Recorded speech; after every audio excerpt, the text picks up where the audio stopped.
In the currency quadrant today, taking a look at the euro currency, basically opened up slightly lower than yesterday's settlement, went up to yesterday's settlement as the high, 121.12, so unchanged on the high versus yesterday's settlement, and then fell most of the day in what can only be called a price breakdown. 120.29.5 was the low, down 76 basis points, finished the day down about 64 basis points, somewhere in that range, which matches the worst day for the euro of 2021. We've had two such days lower or down 60 basis points or more so far, a couple of days down 0.5%. But over the last few days, the euro's been fairly steady. That's again why today looks more like a price breakdown than anything. When you look at it on the chart, it's definitely it seems to be a currency that's rolling over.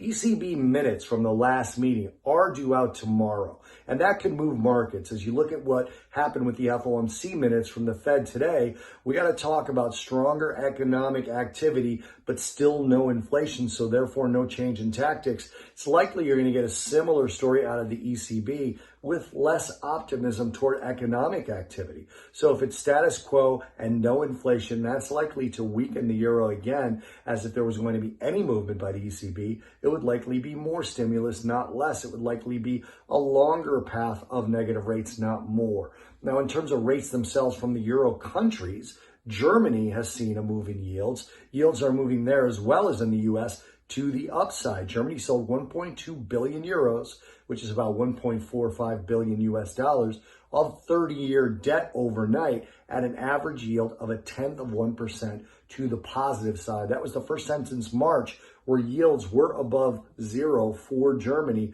although the demand was lowest in a year. Still have about negative 33 basis points on the 10-year, but that 30-year went into positive territory. So higher yields will not really be welcome, but they're being dragged up by the U.S. Treasuries, which reached a one-year high in yields today.